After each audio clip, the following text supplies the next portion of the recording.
అందరికీ నమస్కారం. శ్రీమద్ విరాట్ పోతులూరి వీరబ్రహ్మేంద్ర స్వామివారు ఆయన జీవిత కాలంలో చాలామందికి భవిష్యత్తులో జరగబోయే అనేక అంశాలను గురించి, జరగబోయే ప్రమాదాలను గురించి హెచ్చరిస్తూ జ్ఞానాన్ని అందించాలనే ఉద్దేశంతో కాలజ్ఞానాన్ని వివరించారు. ఈ విధంగా బ్రహ్మంగారు ఎవరెవరికి ఏమేమి కాలజ్ఞాన బోధనలు చేశారో ఈ వీడియోలో మనం తెలుసుకుందాం. మన ఛానల్ను కొత్తగా ఎవరైనా చూస్తున్నట్లయితే వెంటనే లైక్ చేసి సబ్స్క్రైబ్ చేసుకోండి. ఇక ఆలస్యం చేయకుండా వీడియోని ప్రారంభిద్దాం. శ్రీ పోతులూరి పరిపూర్ణయాచార్యులు పోతులూరి ప్రకృతాంబ బ్రహ్మంగారికి కన్న తల్లిదండ్రులే అయినప్పటికీ బ్రహ్మంగారు మాత్రం పెంచిన తల్లిదండ్రులైనటువంటి వీరభోజయాచార్యులు వీరపాపమాంబ దగ్గరే ఎక్కువ కాలం ఉన్నారు. స్వామివారికి చిన్న వయసులోనే విశేష జ్ఞానం లభించింది. ఎక్కువగా ఆత్మచింతన, మిత భాషణం అలవడింది. స్వామివారు వీరభోజయాచార్యుల మరణానంతరం స్వయంగా జ్ఞాన సముపార్జన చేయాలని నిర్ణయించుకున్నారు. తన 8వ ఏటనే దేశాటన కొరకు తల్లి అయినటువంటి వీరపాపమాంబను అనుమతి కోరాడు. కానీ పుత్రుని మీద ఉన్న మమకారంతో తల్లి అనుమతిని నిరాకరించింది. ఆమెను అనేక విధాలుగా అనునయించి ఆమెకు జ్ఞానబోధ చేశారు. ఆ సందర్భంలో ఆయన పిండోత్పత్తి, జీవి జన్మ రహస్యాలను పాపమాంబకు తెలిపి అనుబంధాలు మోక్షానికి ఆటంకమని, దానిని వదిలేయమని హితవు చెప్పాడు. ఈ శరీరం అనేది పాంచభౌతికమని, ఆకాశం, గాలి, అగ్ని, పృథ్వీ, నీరు అనే 5 అంశాలతో చేయబడిందని, సమస్త ప్రకృతితో కన్ను, ముక్కు, చెవి, నోరు, చర్మం అనే జ్ఞానేంద్రియాల ద్వారా సంబంధం ఏర్పరచుకుని జ్ఞానాన్ని సంపాదిస్తామని, వీటి ద్వారానే నేను అనే అహం జనిస్తుందని, ఆత్మ కేవలం సాక్షిగా మాత్రమే ఉంటుందని, బుద్ధి జీవుణ్ణి నడిపిస్తుందని, బుద్ధిని కర్మ నడిపిస్తుందని, దాన్ని తప్పించడం ఎవ్వరికీ సాధ్యపడదని, ఈ విషయాన్ని గ్రహించి ఎవరైతే పరబ్రహ్మను నిజంగా ధ్యానిస్తారో వారు మాత్రమే మోక్షాన్ని పొందుతారని బోధించి ఆమె అనుమతి సంపాదించి బ్రహ్మంగారు దేశాటనకు బయలుదేరారు.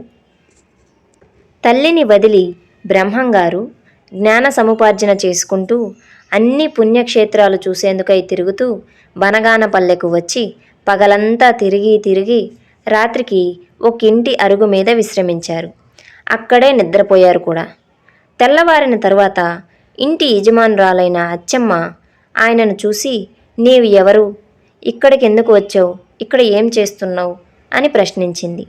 దాంతో బ్రహ్మంగారు తనకు పని ఇవ్వాలని, తన పని కోసం అక్కడికి వచ్చానని చెప్పాడు. దాంతో అచ్చమ్మ తన పశువులను కాసే పనిని బ్రహ్మంగారికి అప్పగించింది. పశువులను కాచే నిమిత్తం రవ్వలకొండ చేరిన ఆయన అక్కడి ప్రశాంత వాతావరణంచే ఆకర్షించబడి అక్కడే ఉన్న ఒక గుహను నివాస యోగ్యంగా చేసుకుని కాలజ్ఞానం రాయడం మొదలుపెట్టారు. ఆ సమయంలో ఆయన గోవులకు ఒక వలయాన్ని ఏర్పరిచి దాన్ని దాటవద్దని ఆజ్ఞాపించాడు. ఆ గోవులు వలయాన్ని దాటకుండా వలయం లోపలే మేత మేస్తూ ఉండేవి. ఒకరోజు బ్రహ్మంగారిని అనుసరిస్తూ వచ్చిన అచ్చమాంబ ఆయన ఎంతో ఏకాగ్రతగా రాయడం, పశువుల ప్రవర్తన గమనించి ఆయన ఒక మహాజ్ఞాని అని గ్రహించింది. అచ్చమ్మ ఇన్ని రోజులు ఇది గ్రహించకుండా ఆయన చేత సేవలు చేయించుకున్నందుకు బ్రహ్మంగారిని మన్నించమని వేడుకుంది. అందుకు ఆయన, నాకు దూషణ భూషణములు ఒకటేనని, నీవైనా తన తల్లి అయినా తనకు ఒకటేనని, ప్రపంచంలోని జీవులన్నీ తనకు ఒకటేనని చెప్పాడు. ఆ తరువాత అచ్చమ్మ తనకు జ్ఞానబోధ చేయమని కోరగా ఆమెకు యాగంటిలో జ్ఞానబోధ చేశారు. ఆయన అచ్చమ్మతో మాట్లాడిన ప్రదేశాన్ని ముచ్చట్ల గుట్ట అని పిలుస్తున్నారు. ఆ సందర్భంలో అచ్చమ్మ ఎన్నో ప్రశ్నలు అడిగింది. అచ్చమ్మ ప్రశ్నలకు బ్రహ్మంగారు ఏమని సమాధానం ఇచ్చారో మనం కూడా విందామా? మొదటగా అచ్చమ్మ పరమాత్మ ఎక్కడుంటాడు అని ప్రశ్నించింది. అప్పుడు బ్రహ్మంగారు ఈ విధంగా సమాధానమిచ్చారు. పరమాత్మ నీలో, నాలో, ఈ పశువులలో, ప్రపంచంలోని ప్రతి జీవిలో ఆ పరమాత్మ ఉనికి ఉంటుంది.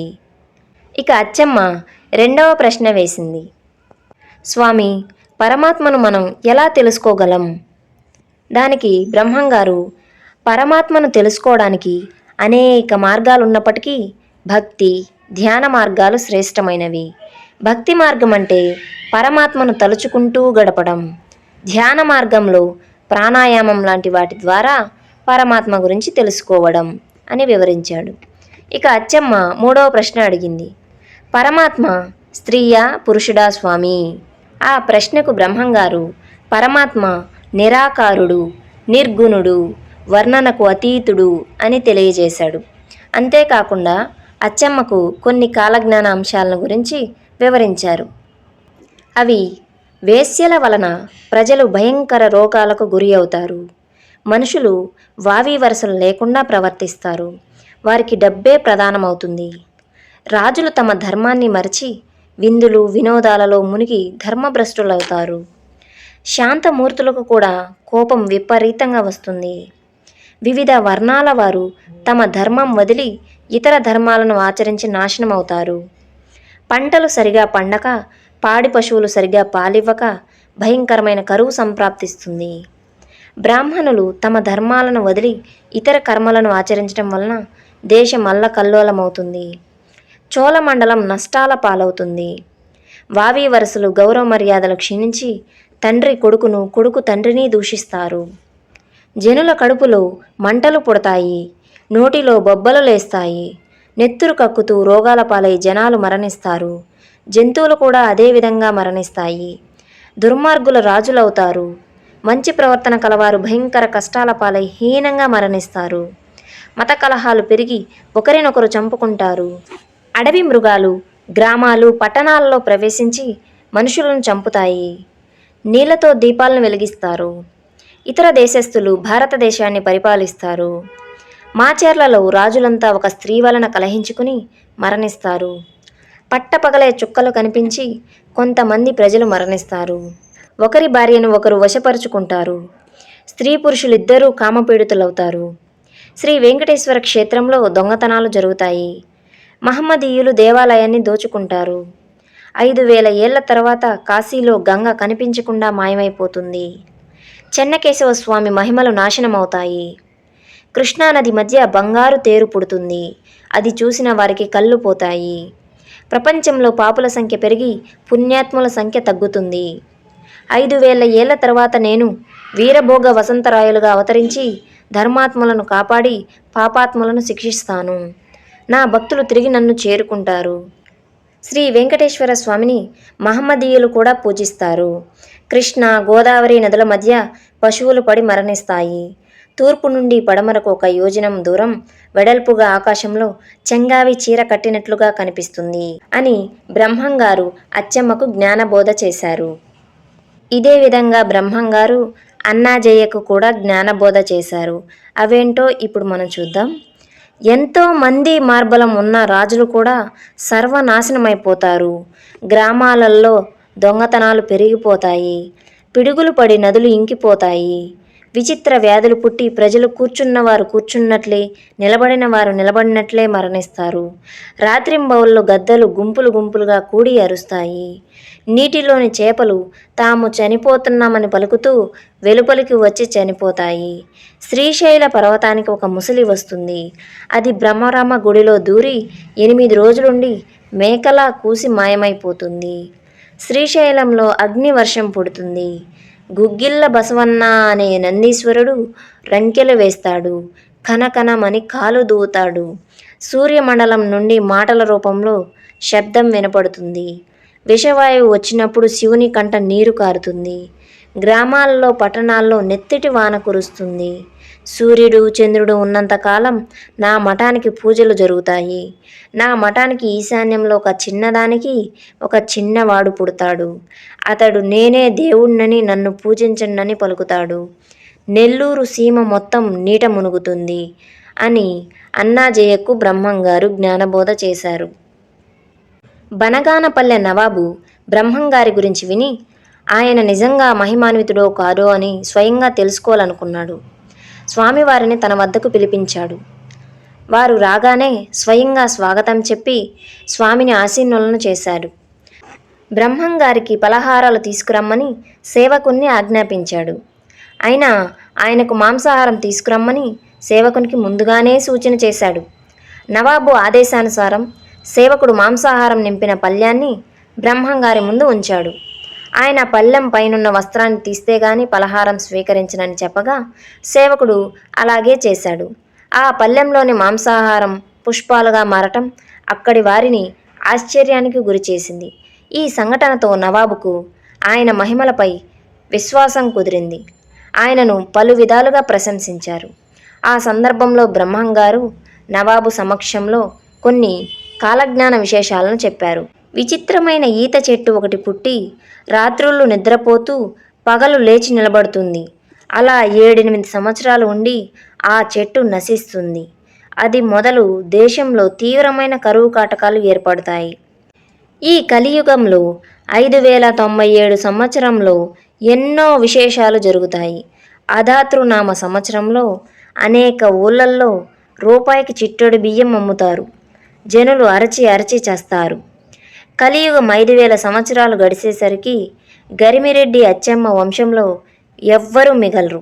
ఆ వంశానికి ఆస్తి అయినటువంటి గోవుల్లో ఒక్క గోవు కూడా మిగలదు. బనగానపల్లె నవాబు పాలన కూడా క్రమంగా నాశనమవుతుంది. అతనికి వచ్చే ఆదాయం కూడా క్షీణిస్తుంది. చల్ల కంటే కూడా కల్లే గొప్పదనే మనుషులు పుట్టుకొస్తారు.